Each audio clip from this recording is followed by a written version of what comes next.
एक गांव में एक सुखी परिवार रहता था।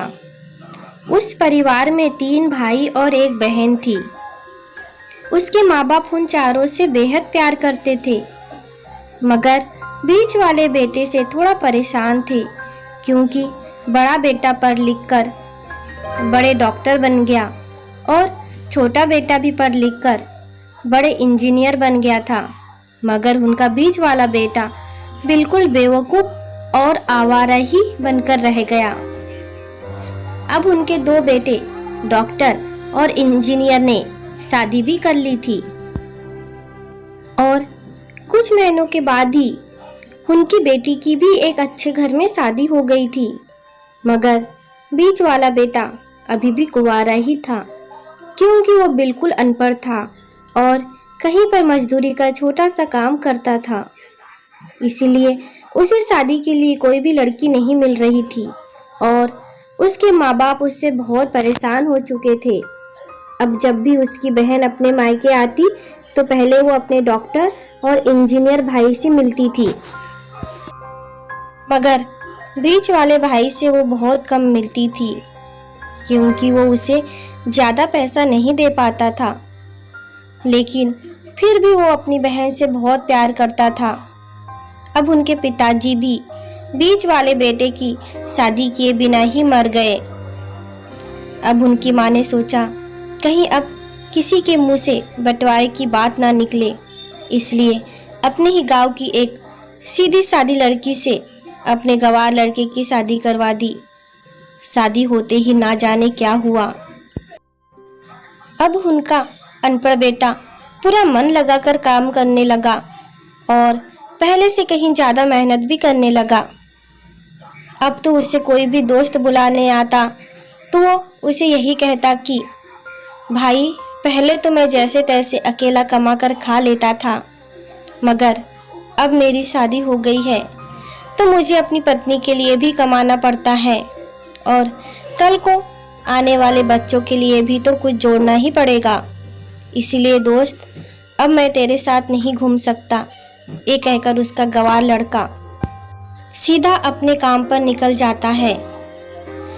अब उसके दोनों भाई डॉक्टर और इंजीनियर आपस में ये बात करते हैं कि हम दोनों तो उस गंवार से कहीं ज़्यादा पैसे कमाते हैं, इसलिए हम सब घर और ज़मीन का बंटवारा कर लेते हैं और उस गंवार से अलग हो जाते हैं, क्योंकि अब वो हमारे बराबर कभी भी नहीं कमा सकता। इसलिए उन दोनों भाइयों ने अपनी माँ के लाख मना करने के बावजूद भी बंटवारे की तारीख तय कर दी और उन्होंने अपनी बहन को भी बुलवा लिया और अपने गंवार भाई से भी कह दिया कि आज तुम अपने काम पर मत जाना, क्योंकि हम सब आज घर और ज़मीन का बंटवारा करेंगे। उसी वक्त उसकी बहन भी आ जाती है। तभी उसका गंवार भाई कहता है कि तुम लोग बंटवारा कर लो, मुझे जो भी देना हो दे देना, मैं शाम को आकर अंगूठा लगा दूंगा। तभी उसकी बहन कहती है, अरे बेवकूफ़, तू तो अनपढ़ ही रहेगा, ज़मीन का हिस्सा तो आमने सामने बैठकर ही होता है। तभी उसके दोनों भाई भी बीच वाले गंवार भाई को उल्टा सीधा कहते हैं। तब उसकी माँ भी उसे कहती है कि बेटा, तू आज काम पर मत जा, बंटवारा तेरे सामने ही होगा तो ही अच्छा है। उसी वक्त वकील भी आ जाता है। तभी वकील कहता है कि आपका सारा हिस्सा मिलाकर 10 बीघा ज़मीन है और आपका घर है। अब ये बताए कि किसको कितना हिस्सा देना है, मैं उसी हिसाब से बंटवारे के कागज बना दूंगा। उसी वक्त उनका गंवार भाई कहता है कि वकील साहब, 5-5 बीघा मेरे दोनों भाइयों के नाम लिख दो और ये जो हमारा मकान है ये मेरी प्यारी बहन के नाम कर दो।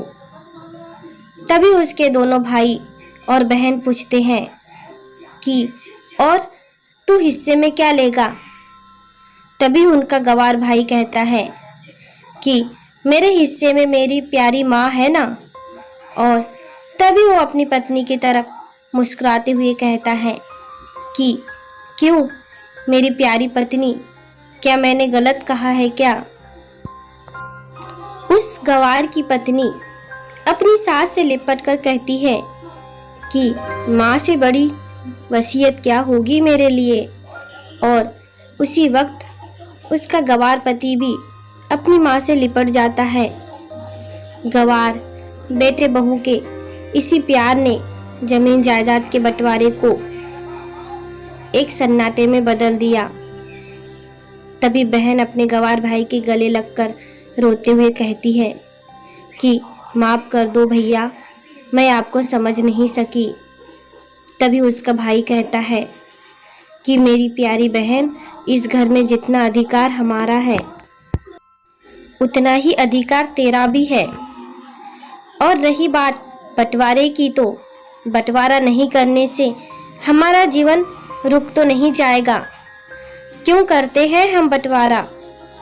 क्या हम एक साथ मिलकर नहीं रह सकते, जैसे हम बचपन में मिलकर रहते थे? एक साथ मिलकर रहने को ही तो कहते हैं एक अच्छा परिवार। और उस अच्छे परिवार को संभालती है एक माँ। तभी उसके दोनों भाई भी बहुत शर्मिंदा होते हैं और वो बंटवारे के सभी कागज फाड़ कर फेंक देते हैं।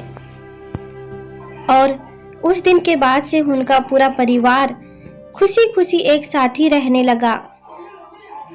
तो दोस्तों, ये थी परिवार और माँ की एक कहानी। ये कहानी आपको कैसी लगी? अपने विचार जरूर दीजिए।